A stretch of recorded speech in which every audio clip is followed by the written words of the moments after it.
My brothers and sisters, sometimes Allah speaks to our hearts through moments so simple that we almost overlook them. A quiet room, a tired soul. And then, without invitation, a small creature curls up beside you and falls asleep.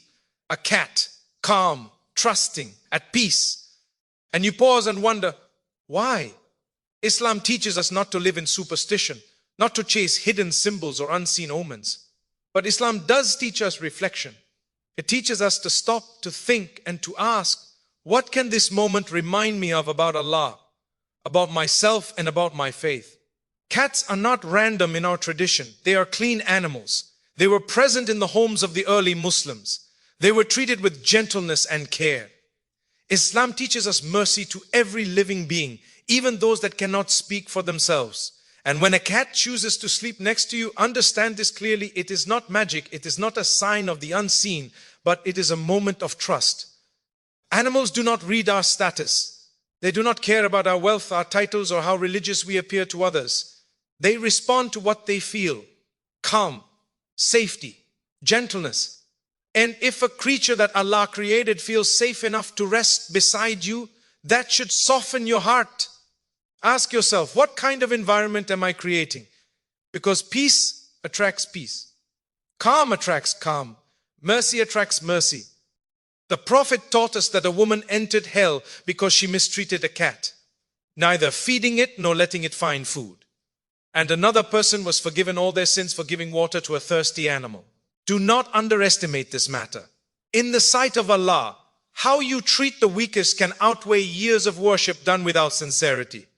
So when a cat sleeps next to you, let it be a reminder, not that you are special, but that you are responsible. Responsible for kindness, responsible for gentleness, responsible for the amana of mercy placed in your heart. We live in a world that is loud, a world that rushes, a world that hardens the heart. And Allah in His wisdom gives us moments of softness, moments that say slow down, moments that say be gentle, moments that say this dunya is not only about pressure and survival, it is also about compassion. Perhaps Allah is reminding you to be kind to your family. Perhaps He is reminding you to soften your tone. Perhaps He is reminding you that strength in Islam is not harshness, it is mercy with discipline. Do not say, what does this cat mean? Instead say, what should this moment change in me? Because real signs do not entertain us, they transform us.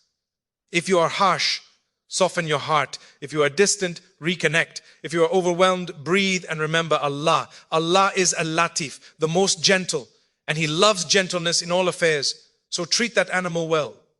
Let it rest. Do not disturb it. And while it sleeps, let your heart wake up. Wake up to gratitude. Wake up to humility. Wake up to the understanding that mercy is not optional in Islam. It is essential. May Allah make us people of soft hearts, calm souls, and merciful actions. And may He allow the smallest moments in our lives to bring us closer to Him. Ameen. My brothers and sisters, when we speak about animals in Islam, we must begin by correcting how we see them. They are not accidents of nature. They are not background decoration in this world. Every animal you see is a creation of Allah, living by His command, sustained by His mercy, and existing for a wisdom, whether we understand that wisdom or not. Allah tells us in the Quran that there is not a creature that walks on the earth, nor a bird that flies with its wings, except that they are communities like you. This alone should change how we look at the animals around us. Animals are signs of Allah's mercy because they survive entirely upon what Allah provides. They do not store wealth, they do not stress about tomorrow, and they do not complain about their provision. They wake up, they search, and Allah feeds them. The Prophet reminded us that if we were to rely upon Allah the way we truly should, Allah would provide for us the way He provides for the birds. They leave their nests hungry in the morning and return full in the evening. That is tawakkul in its purest form, displayed not by humans but by animals. Look at how Allah created them with care. Each one is given exactly what it needs. The strength of some, the gentleness of others, the instincts, the protection, the way a mother animal knows how to care for its young without being taught. Who taught them this? Who guided them? It is Allah Ar-Rahman, whose mercy reaches every living being before it reaches us. When we observe animals, especially those that are gentle and close to us, it softens the heart. And a softened heart is closer to guidance. That is why Islam does not teach cruelty, neglect, or indifference toward animals. Kindness to animals is not a side issue in Islam. It is a reflection of faith. A person may pray and fast, but if mercy is missing from their heart, something is wrong. Allah did not make us caretakers of this earth to dominate it with arrogance, but to live upon it with responsibility. Animals remind us that mercy does not need an audience. They will never thank you in words. They will never repay you with wealth. Yet Allah sees every act of kindness shown to them. A bowl of water, a piece of food, a moment of protection. These are small actions in our eyes, but heavy on the scale with Allah. And sometimes Allah places animals in our lives not for their sake alone, but for ours, to remind us of who we are supposed to be in a world that constantly pushes us to harden ourselves. Animals are a reminder that softness is not weakness, mercy is not foolishness, compassion is not optional. Allah is merciful and He loves mercy. And when you show mercy to His creation, you are aligning yourself with an attribute that Allah loves. So when an animal comes near you, do not push it away with arrogance. Do not see it as insignificant. Pause and remember that Allah created it with intention. Its presence is part of the balance Allah placed in this world. And how you treat it is a test, not of your strength, but of your heart. If we learn mercy from animals, perhaps we will finally learn mercy with each other. If we can care for a creature that gives us nothing in return, perhaps we will learn sincerity in our worship. And if we reflect on animals as signs of Allah's mercy, we may begin to see that Allah has been merciful to us in ways we have stopped noticing. May Allah place mercy in our hearts, kindness in our actions, and reflection in our daily lives. Ameen. My brothers and sisters, when we speak about cats in Islam, we are not speaking about cultural preferences or personal likes and dislikes. We are speaking about a creature that has been honored through our tradition by the way it was treated, protected, and respected. Islam did not come to teach us rituals alone. It came to refine our character, and that includes how we deal with even the smallest of Allah's creation. Cats are known for their cleanliness, their independence, and their gentle nature. In Islamic understanding, they are not considered impure, and this itself carries a deep lesson. They live among us, move freely in our homes, and interact closely with human beings without Islam placing unnecessary hardship upon us. This shows the balance of our religion, practical, merciful, and rooted in ease. Islam does not separate spirituality from daily life. It weaves it into it. The early Muslims lived closely with animals, and cats were commonly present in their homes and communities. They were not chased away or harmed. They were not treated as nuisances. They were accepted as part of everyday life. This attitude itself reflects a deeper Islamic principle, coexistence with creation. Allah did not place us on this earth alone. We share it with countless beings, all of whom glorify Allah in ways we do not understand. Islam teaches us that gentleness brings goodness and harshness brings harm. This applies whether we are dealing with people or animals. A cat responds to gentleness, to calm behavior, to safety, and Islam encourages exactly these traits in a believer. When we are gentle, we are closer to the prophetic character. When we are harsh, we distance ourselves from it. There is also a powerful reminder in how Islam warns against mistreating animals. Neglect is not a small sin. Cruelty is not overlooked. A person can appear righteous outwardly, yet fall in the sight of Allah because of how they treated a helpless creature. This teaches us that faith is not only measured by what happens on the prayer mat, but by what happens in the heart and in everyday actions. Cats in particular often choose their own spaces. They are not forced. They come where they feel welcome. This should remind us that true goodness attracts rather than compels. In Islam, we are not meant to force faith, kindness, or respect. We are meant to embody it so clearly that it draws others in naturally. The presence of cats in Islamic tradition is not about elevating animals above humans. It is about lowering arrogance within humans. It is about remembering that mercy is not selective. It is about understanding that Allah cares about every creature. And when Allah cares about something, it should matter to us. Islam is a religion that teaches balance. We are honored above creation, but we are not allowed to abuse that honor.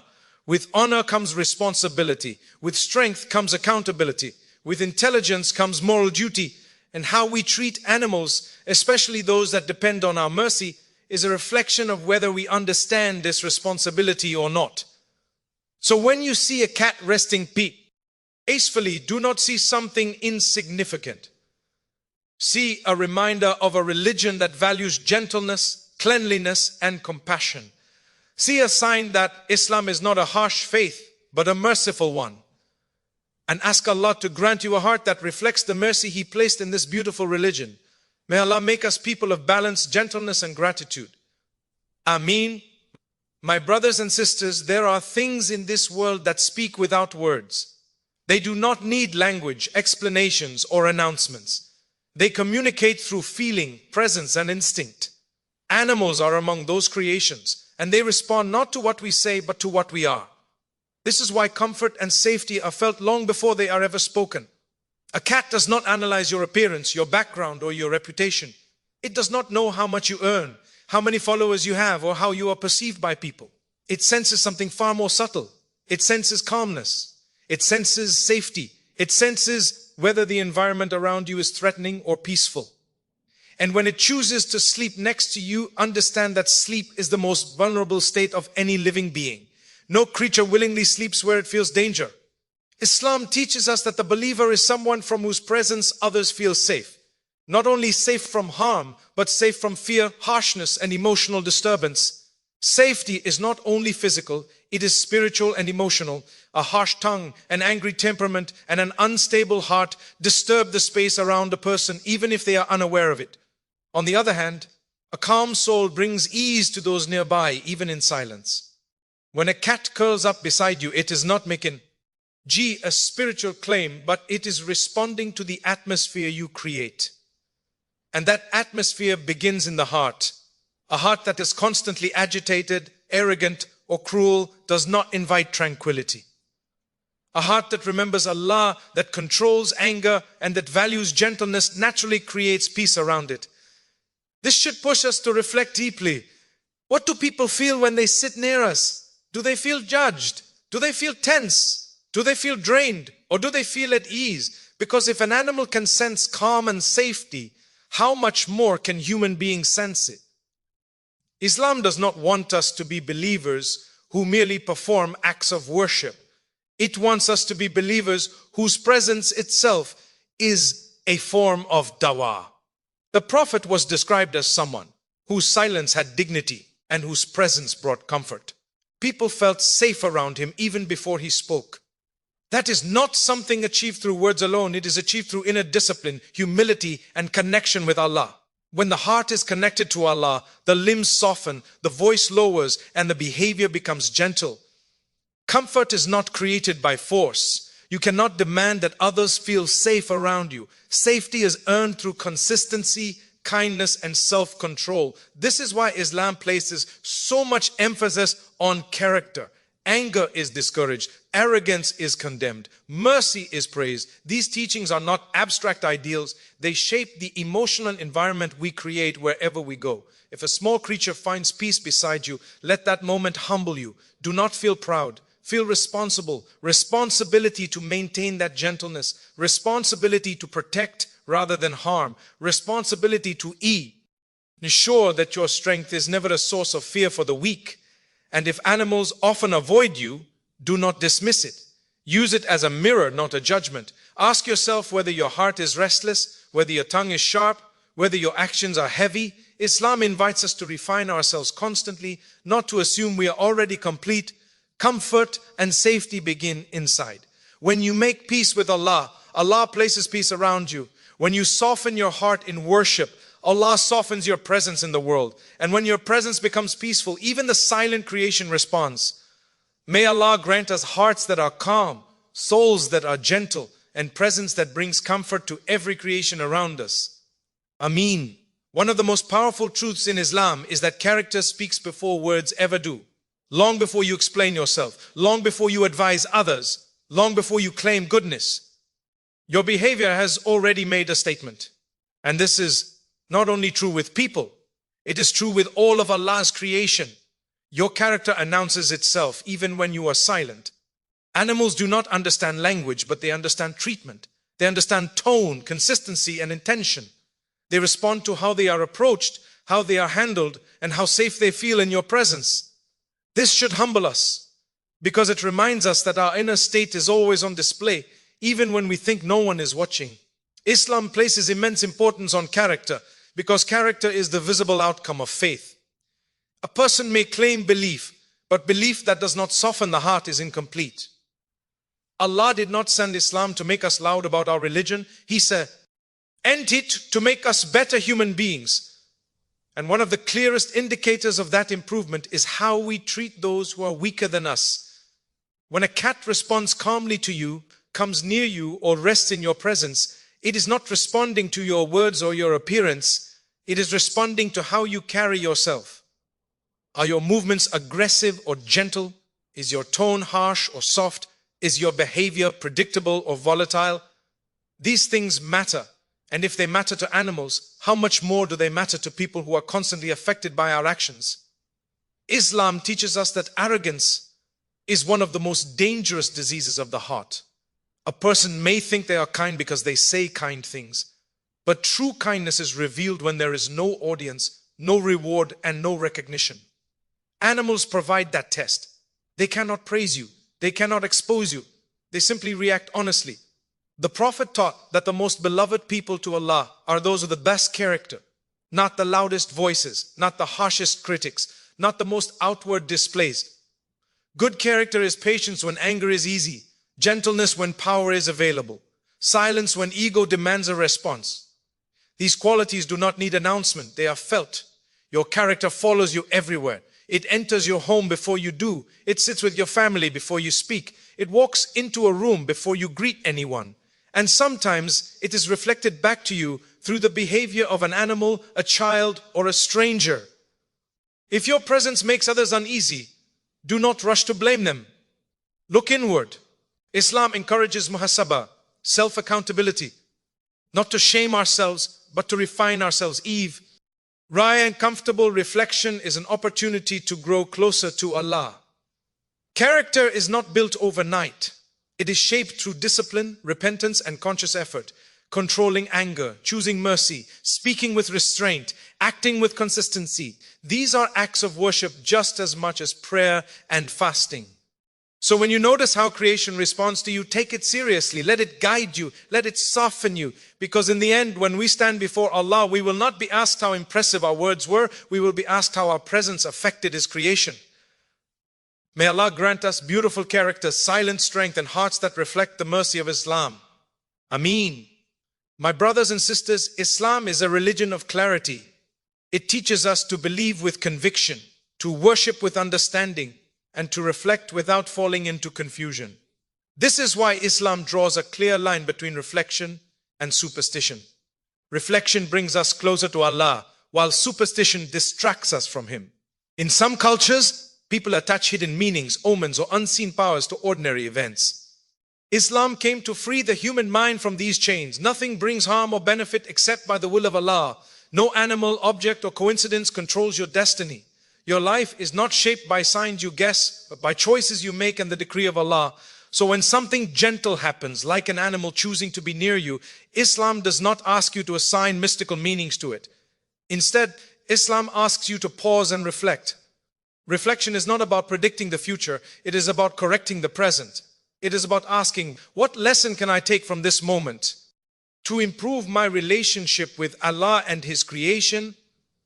The danger of superstition is that it shifts reliance away from Allah. A person begins to fear events instead of fearing Allah, or hope in signs instead of hoping in Him. This weakens tawakkul and creates unnecessary anxiety. Islam protects the believer from this by anchoring the heart firmly in the understanding that Allah alone controls all affairs. At the same time, Islam does not teach us to be spiritually blind. It teaches us to see wisdom everywhere without assigning false meanings. A believer sees reminders in everyday life, not predictions. When the Quran tells us to reflect on creation, it is not telling us to look for secret messages. It is telling us to recognize Allah's mercy, power, and balance. A reflective heart grows. A superstitious heart becomes trapped. Reflection leads to gratitude, humility, and improvement. Superstition leads to fear, pride, or false hope. This is why Islam constantly redirects us back to intention and action. What matters is not what happened around you, but how you responded to it. If a soft moment enters your life, do not turn it into a source of obsession. Turn it into a source of gratitude. Say, Alhamdulillah, thank Allah for calm, for safety, for gentleness, and then ask yourself how you can extend that gentleness to others. That is reflection done correctly. Islam also teaches us that the unseen is not ours to interpret without knowledge. Claiming hidden meanings where Allah and His Messenger did not assign any is a form of speaking without knowledge. And Islam strongly warns against this. True faith is built on certainty, not speculation. Allah wants your heart to be free from fear of signs, free from attachment to omens, free from confusion. He wants your heart attached directly to Him. When that attachment is strong, everything else falls into place. So enjoy the moment of calm. Appreciate the blessing. Learn the lesson of mercy and responsibility. But do not give ordinary events authority over your faith. Let Allah remain at the center of your understanding. Reflection polishes the heart. Superstition clouds it. Choose what brings you closer to Allah, not what distracts you from Him. May Allah grant us clear belief, balanced understanding, and hearts that reflect with wisdom. Ameen. My brothers and sisters, one of the beautiful teachings of Islam is that nothing in a believer's life is meaningless. Even the smallest moments can carry reminders if the heart is awake. We often think that spiritual growth only happens in grand places, inside masjids, during long prayers, or on sacred journeys. But Islam teaches us that Allah places lessons in ordinary moments, moments so simple that we almost ignore them. A quiet pause, a calm breath, a gentle scene. These are not random. They are opportunities. Opportunities to remember Allah, to slow down and to reconnect with what truly matters. When life becomes overwhelming, Allah does not always send thunder and lightning to wake us up. Sometimes He sends softness. Small moments humble us because they require no effort. You did not earn them through strength or status. They come to you quietly. And when something small brings peace to the heart, it reminds us how little we actually need to feel content. Islam teaches us that contentment is not found in having more, but in appreciating what is already present. Reflection on small moments also protects us from arrogance. When you realize that calm can come from something so simple, you understand that peace is not in your control. It is a gift from Allah. And every gift deserves gratitude. Gratitude is not only said with the tongue, it is shown through behavior. A grateful heart becomes patient. A grateful person becomes gentle. A grateful believer becomes mindful. Islam encourages us to pause and reflect because constant movement hardens the heart. We rush through life chasing outcomes, forgetting the one who controls them. Small moments slow us down just enough to remind us that Allah is near, watching, providing, and caring for us, even when we are not paying attention.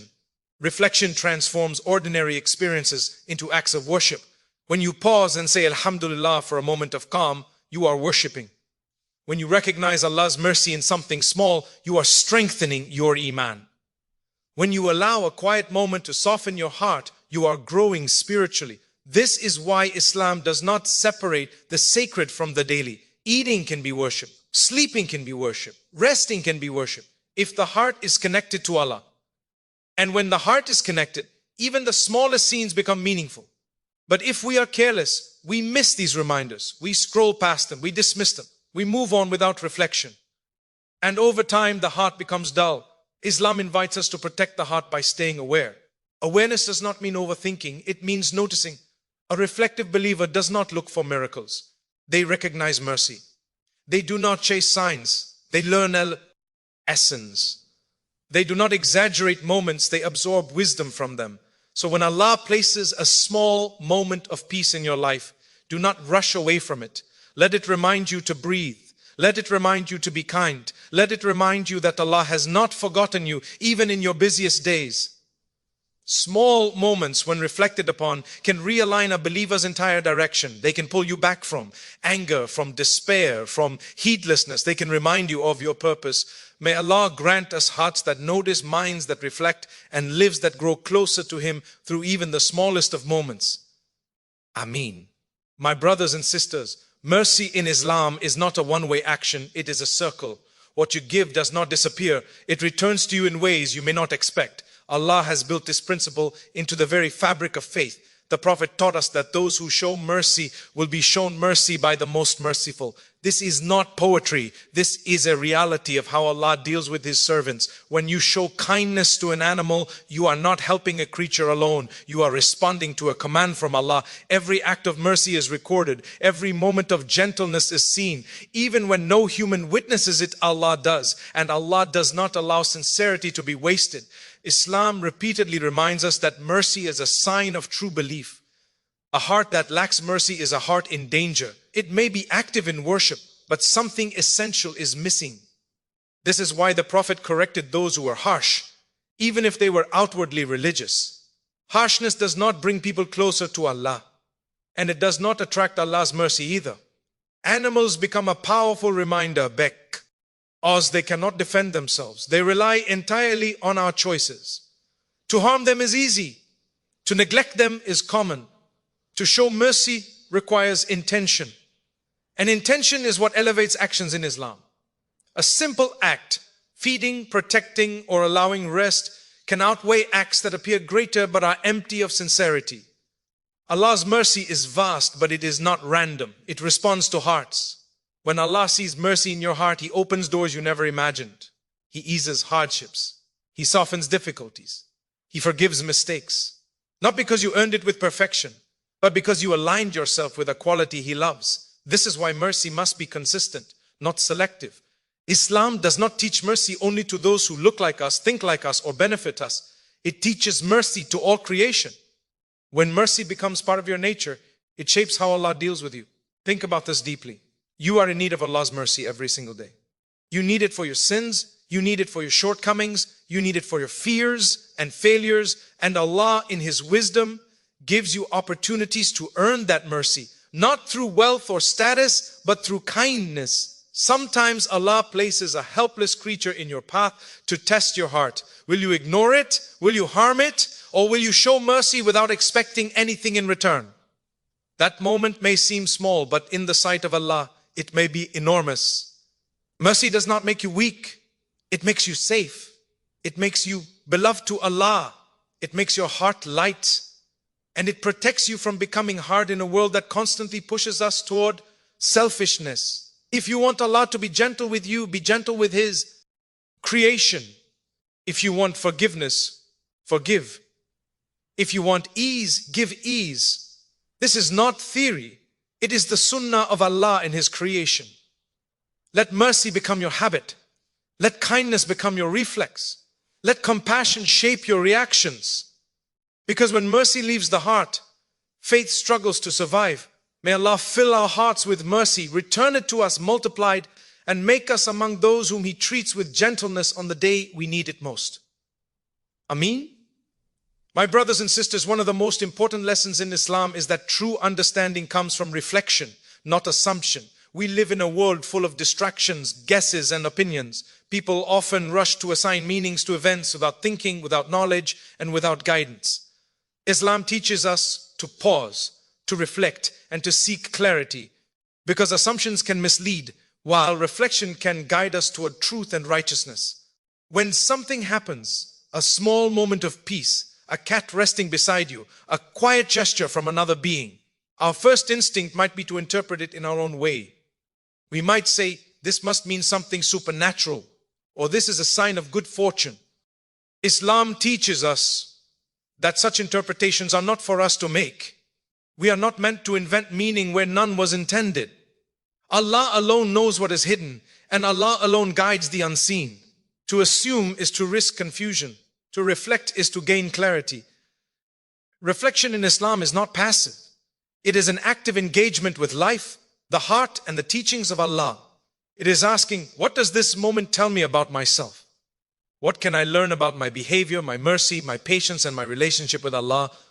Reflection transforms ordinary experiences into lessons that shape character. It moves the heart from complacency to consciousness, from thoughtlessness to gratitude. Assumptions, on the other hand, often lead to arrogance or fear.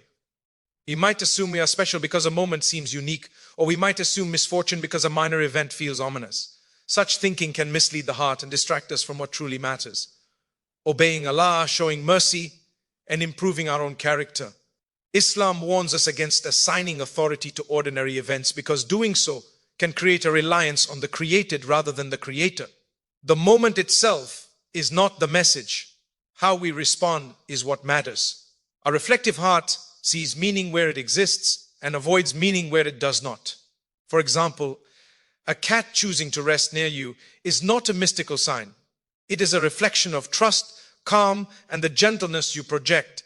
Islam teaches us that every experience, no matter how small, can be an opportunity for self-improvement, for mercy, for patience, and for remembrance of Allah. But these opportunities are lost if we replace reflection with assumption. Reflection also requires humility. To reflect correctly, we must admit that we do not know everything, that the unseen belongs to Allah alone, and that our understanding is limited. Humility opens the heart to lessons. Arrogance closes it. Islam teaches that knowledge without humility leads to misguidance, while humility with reflection leads to wisdom. This is why reflection is a cornerstone of spiritual growth. Every moment can become a teacher if we approach it with mindfulness, intention, and honesty. We learn patience when events challenge us, gratitude when blessings appear, and compassion when creatures, human or animal, trust us. Islam encourages believers to seek guidance from Allah, to ask questions, and to connect everyday experiences to their spiritual purpose rather than inventing hidden meanings.